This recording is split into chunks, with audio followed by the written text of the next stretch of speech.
Vai, Francisco, e reconstrói a minha casa. Esta voz ressoou nos ouvidos de Francisco de Assis lá em 1205, enquanto estava rezando na igreja de São Damião. São Francisco não hesitou em ouvir a voz de Deus vinda de um crucifixo pendurado atrás do altar. Pouco mais de 800 anos depois, o mesmo desejo de reformar, reconstruir, está presente em outro Francisco, o Papa, eleito em 2013, a quem nós estamos homenageando e destacando os temas principais nesta série especial sobre os seus 10 anos de pontificado. E para a gente conversar um pouquinho sobre a reforma da igreja, o tema principal de hoje, eu recebo os nossos convidados, a professora Maria Inês de Castro Millen e Dom Joaquim Moll. A professora Maria Inês é médica, é teóloga, mestra em ciência da religião e doutora em teologia. Professora Maria Inês, muito bem-vinda mais uma vez ao programa Igreja Sinodal. Uma saudação a todos que nos veem e nos escutam e um agradecimento à TV Horizonte por esse convite. E é muito bom estar aqui com o Dom Moll. Também uma saudação a Dom Moll. Obrigado. O Dom Moll é bispo auxiliar da Arquidiocese de Belo Horizonte, é mestre em teologia e também é presidente da Comissão Episcopal para a Comunicação da CNBB. Dom Moll, bem-vindo também mais uma vez aqui à Igreja Sinodal. Muito obrigado, Marcos, pelo convite, pelo envolvimento nessa série Igreja Sinodal. Muito importante estar aqui. É muito honroso estar com a professora Maria Inês. A professora Maria Inês tem desenvolvido um trabalho muito interessante, importante com seus colegas na área de teologia moral. É importante ouvi-la nesse momento. E um abraço a todos aqueles que estão nos acompanhando e assistindo ao nosso programa. Inclusive, nós vamos começar ouvindo a professora Maria Inês, Dom Moll, essa presença feminina, pensante aqui na igreja entre nós, tocando lá no início do pontificado do Papa Francisco. A escolha do nome, a forma como ele se apresentou na sacada da Basílica Vaticana após a eleição, já era um indicativo dessa reforma que ele iria promover no seu pontificado, professora? Olha, claro que sim. A aparição de Francisco como Papa foi, para mim, um evento inesquecível. Um evento muito emocionante e de muita esperança, porque eram sinais, ele apresentava lá alguns sinais de uma igreja que eu sonhava. E sinais, vamos dizer assim, que já aparecem desde o começo lá, porque estavam ou faziam parte, estavam presentes e faziam parte da sua própria pessoa, do seu ser, da sua espiritualidade e da sua visão de igreja. Aqui só queria destacar 3 coisas que eu acho que eram a visão de igreja do Papa Francisco, lá desde o começo, que ele continuou falando dela nas suas reformas, nas suas ações. Uma igreja simples e terna, simples, sem maiores aparatos, ele aparece lá todo de branco, com aquele sapatinho preto, sem maiores aparatos, e uma igreja pobre para os pobres, que ele continuou repetindo, terna, porque atos, gestos de ternura, quando ele diz buongiorno, buon pranzo, para as pessoas, eram gestos de cuidado, de ternura, de proximidade. Também uma igreja que se sabe frágil, e que se faz próxima. Uma igreja que pede ao povo, o Papa pede ao povo para rezar por ele, para abençoá-lo. Então, sabe da sua fragilidade como Papa e a fragilidade da própria igreja. Que se faz próxima é o Papa Francisco, que na primeira viagem ele vai a Lampedusa para estar com os que morreram lá, fazer uma homenagem aos que morreram naquele naufrágio, E uma igreja alegre. Eu acho que aqui é uma marca do Papa Francisco. O sorriso também com os olhos. Ele sorri o tempo todo com os olhos e com o rosto. Ele não quer uma igreja, ele diz, eu não quero uma igreja com cara de sexta-feira da Paixão sem Páscoa. Então, eu acho muito interessante. Não quero uma igreja lamurienta, uma igreja das lamúrias, embora ele peça o dom das lágrimas, quer dizer, saber chorar com os que choram, mas sem lamúrias. Então, acho que esse é um pouco o perfil do início e que se manifesta nas reformas do Papa. Belas imagens que a senhora trouxe para nos ajudar a perceber já esse desejo de reforma presente ali na eleição e também na ação, na presença pastoral do Papa Francisco. Enquanto me preparava, né, para esse programa e também quanta coisa tem sido produzida neste período sobre o pontificado do Papa Francisco, eu li um artigo, né, Linhas Forças da Espiritualidade do Papa Francisco, uma reforma a partir de dentro da igreja, da professora Lúcia Pedrosa, da PUC-Rio. E ali ela afirma, Dom Mol, que a reforma que o Papa Francisco deseja é eclesial e não apenas eclesiástica. Como é que nós podemos entender essa afirmação? Marcos, eu acho que a professora Lúcia Pedrosa, aliás, muito competente, outra voz feminina da teologia, da pastoral, da igreja contemporânea, muito importante, ainda jovem, né, que está atuando de maneira muito bonita. É um pensamento que ela expressa, é um pensamento muito, digamos assim, alinhado com aquilo que de fato o Papa Francisco pretende. Essas palavras iniciais da professora Maria Inês ajudam a gente a entender o que é uma reforma que se pretende eclesial e não apenas eclesiástica. Aliás, uma reforma apenas eclesiástica, confesso a vocês, não deveria ser chamado de reforma, porque é reforma apenas de um pedacinho, de uma parte da igreja, que compromete o todo. Francisco, por essas características que a professora Maria Inês já disse, e outras que a gente poderia elencar, ele não pretenderia uma reforma que não fosse eclesial, uma reforma da igreja. Entender isso ajuda a entender não só o que ele pretende, mas a reforma que está sendo colocada, que já está em curso, não é? Só a reforma eclesial é capaz de promover aquela outra, a reforma eclesiástica. Sem a eclesial, a reforma eclesiástica não vai adiante. O que é a reforma eclesial? Espero ser fiel à professora Lúcia Pedrosa. É a reforma da igreja. É a reforma da igreja. Essa é a reforma eclesial. A reforma eclesiástica é de parte da igreja, inclusive a parte que tem predominado e se imposto ao todo, a partir de sua característica mais evidente, que é o clericalismo. Não se enfrenta o clericalismo fazendo uma reforma eclesiástica, mas uma reforma eclesial. E o clericalismo precisa, de fato, ser confrontado, enfrentado, ele está presente, não é uma hipótese, é uma realidade, não é? E o Papa Francisco duramente disse que este problema, o clericalismo, é um câncer para a igreja. A reforma eclesial é, portanto, a possibilidade da reforma do todo. O Papa diz que o todo é mais importante que a parte. E trata-se da reforma, entre aspas, da reforma por excelência, como a oportunidade, não só como uma oportunidade, mas como a oportunidade para a igreja afeiçoada como ela está, ou estava ainda mais, ao entardecimento e conflitada com o alvorecer. Uma igreja que gosta mais do escuro do que do claro. É uma igreja, dentre tantas outras igrejas, dentre tantas outras instituições, religiões, culturas, que arrogam para si a missão de dar sentido à existência pessoal e coletiva. Então, de fato, o Papa Francisco ele se propõe a uma tarefa muito maior do que aquela de reformar um pedacinho da igreja. Ele pretende fazer com que, pela reforma, a igreja seja mais fiel ao projeto inicial, que é o projeto de Jesus. Esse tema, inclusive, do mal do clericalismo, ele apareceu aqui diversas vezes ao longo desta série especial dos 10 anos de pontificado, né, nos diversos temas que nós estamos tratando, e realmente é importante tocar nele agora nessa perspectiva da reforma da igreja.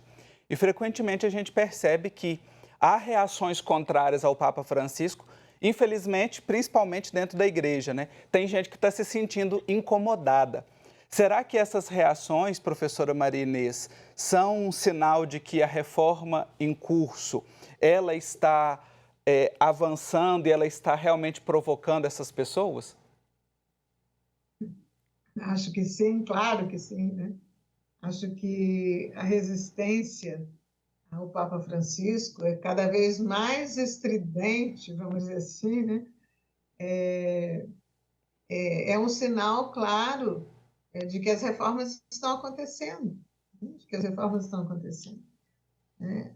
E a oposição ao Papa Francisco tem sido mais intensa e mais feroz, vamos dizer assim, precisamente no que diz respeito à reforma do poder, da autoridade, do clericalismo, da burocracia, né, vamos dizer assim, e do governo, que aparece nos sínodos e em tudo que está ao redor dele, né?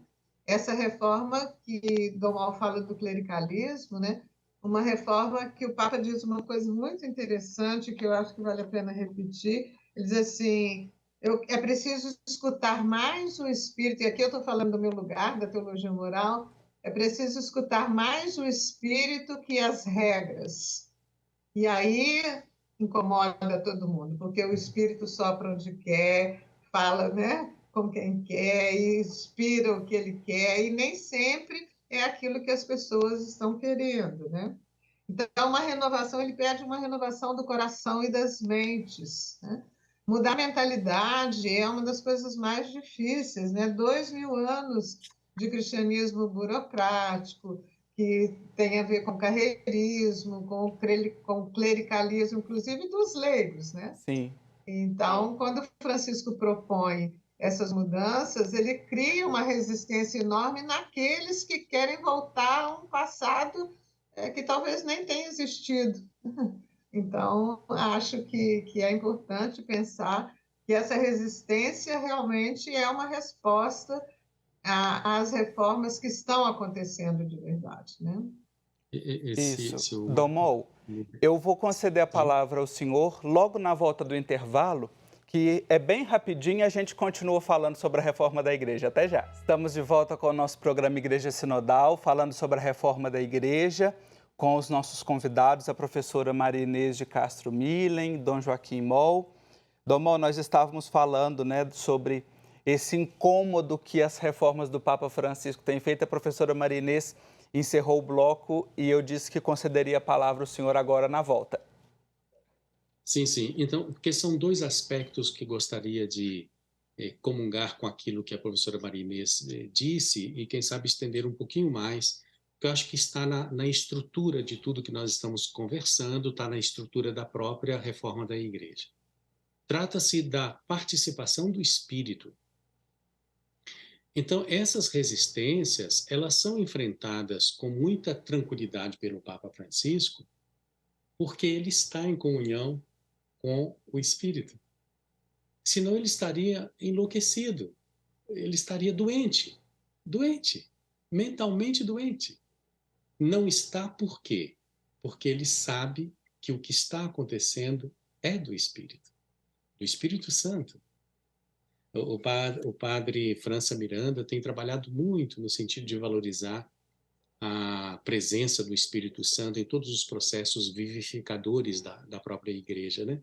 E aí, quando você perguntou, lembrando lá aquela primeira apresentação do Papa na sua eleição, eu acrescentaria ali uma coisa muito interessante. Eu vejo que aquilo foi já um sinal de que a reforma estava vindo, mas aquela maneira do Papa começar, ela foi antecedida por algumas ações do Espírito. Então, o Papa praticamente ali já estava respondendo ao Espírito Santo. Quais são as ações do Espírito? Primeiro, ele escolheu um latino-americano, argentino, de temperamento argentino, é diferente. Acho que se fosse um brasileiro seria diferente, se fosse um latino-americano de um outro país, diferente, mas um argentino. E o Espírito escolheu alguém da Escola da Teologia do Povo, que é uma teologia muito importante no contexto latino-americano. O Espírito Santo escolheu um jesuíta com vastíssima experiência de Deus vivida no cotidiano da vida do povo. O Espírito Santo escolheu para ser Papa o líder principal da Conferência Episcopal de Aparecida, que falou da conversão pastoral. Olha que tanto de coisas o Espírito Santo fez antes. Então, o Papa, quando se apresenta, ele diz, olha, é isso. Aí entra o que a professora Maria Inês está dizendo. Por isso, a ler, interpretar as resistências sob este ângulo é importante, porque dá também a todos nós as condições de assumirmos, nos comprometermos, viu, com a reforma. Eu hoje já quase não falo mais reforma do Papa Francisco, porque eu acho que a reforma agora é mesmo da igreja. Sim. Ele fez um papel, está fazendo um papel fundamental e tomara que continue muitos anos. Mas é a reforma da igreja. E estas resistências se devem, eu falo com amor. Aliás, eu acho que é prova de amor falar, digamos assim, com clareza a respeito da nossa mãe, a mãe igreja. Porque a igreja esclerosou-se com o tempo, porque esclerosaram-se os gerentes da igreja, os protetores da igreja, os ministros da igreja, os príncipes da igreja. Tudo foi se esclerosando. Esclerosar é passar por um processo de envelhecimento e, sobretudo, consagrar maus hábitos dentro da igreja. Por isso que é importante a reforma da igreja e, de um modo muito particular, é fundamental a participação do laicado. Aí eu acho que as resistências vão sendo vencidas e nós vamos avançar num horizonte muito bonito. Eu costumo dizer que esta reforma é o povo de Deus na igreja tomando posse do horizonte da igreja. Não só da igreja, que toma posse do horizonte. Agarra o horizonte da igreja. O Espírito Santo caprichou, né? Mineiramente falando aqui, estamos em 3 mineiros aqui, ele é danado, né? E nos presenteou com o Papa Francisco. O Papa tem demonstrado várias vezes, né, também com essa formação jesuíta que o Dom Mol destacou, que ele está mais preocupado com os processos do que com os resultados. Nós podemos considerar, professora Maria Inês, que essa reforma, então, né, assim, já foi abordada aqui de certa forma, não é só algo pontual, mas que ela poderá ser um processo permanente na caminhada da igreja? Sim, e eu acho que são muitos processos instaurados, né, em todas as direções. Eu vou falar daquilo que o Dom Mal disse agora, da questão do laicato, aproveitando o que ele disse dos leigos, né? Eu acho que é uma das questões que a gente pode falar nessa perspectiva dos processos, né?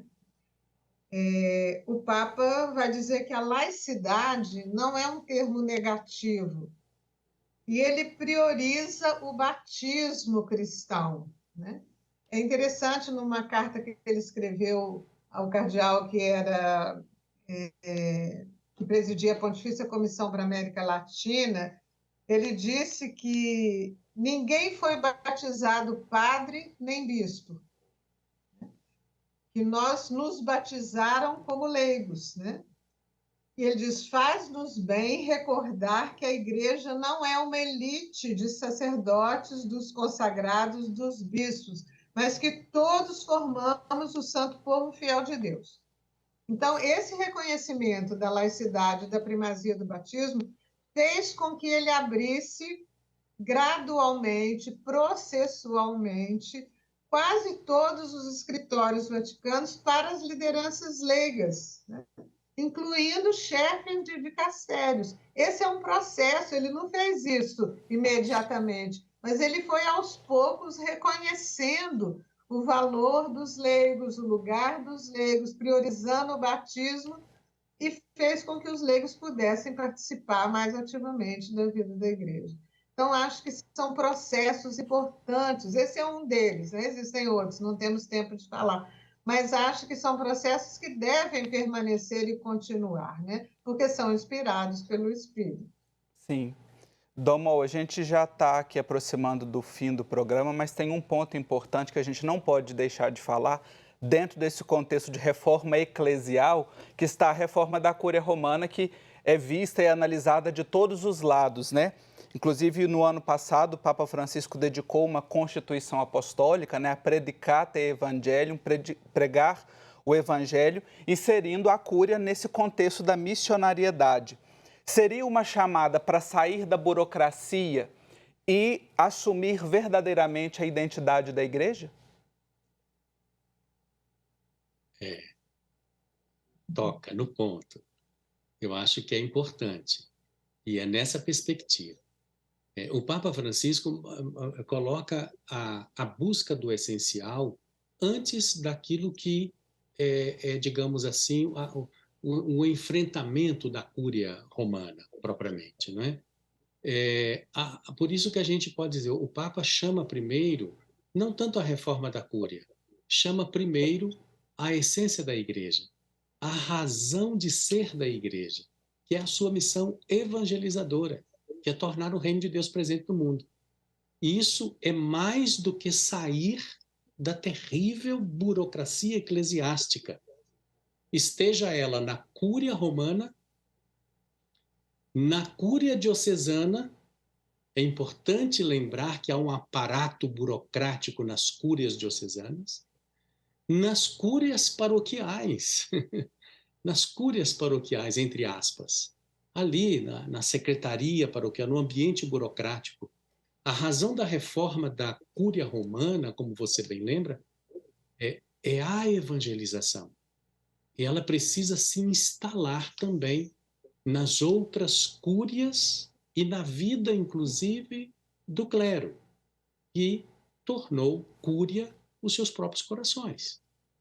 Então, os corações aí também precisam ser, não é, de fato, reformados nesse mesmo espírito da evangelização. Olha aí que beleza a gente perceber e o Papa se coloca como um entre todos, né? Inclusive é algo inédito que na Constituição ele também é um chefe de um dicastério, né? Ou seja, a evangelização está a cargo do Papa, tem ali os colaboradores, mas é a missão, é evangelizar, tornar o reino de Deus presente no mundo. Que boa essa conversa, que alegria recebê-los, e eu quero agradecer, professora Maria Inês Domol, pela oportunidade de partilha, né, do olhar de vocês sobre o pontificado do Papa Francisco e a reforma da Igreja. Professora Maria Inês, muito obrigado. Obrigada a você, Marcos, pela oportunidade de estar aqui e participar com vocês dessa conversa. Domol, muito obrigado também pelo tempo que o senhor dedicou para conversar com a gente mais uma vez. Nós vamos fazer uma reivindicação, Marcos, que você nos chame de novo, viu? Para que com a gente alegria. continue essa conversa. Eu e a professora Maria Inês e eu, sabe? Vamos conversar novamente com você, se Deus quiser. E que desta reforma saia mesmo uma igreja nova, como obra do Espírito que torna novas todas as coisas. Assim seja. Amém. Olha, Dom Helder Câmara dizia: feliz de quem entende que é preciso mudar muito para ser sempre o mesmo. Motivados por Francisco, sigamos reformando e nos reformando, percebendo que o que não deve mudar é o Evangelho e o nosso seguimento a Jesus Cristo. Eu espero você no próximo programa para nós encerrarmos esta série especial sobre os 10 anos de pontificado do Papa Francisco. Um abraço.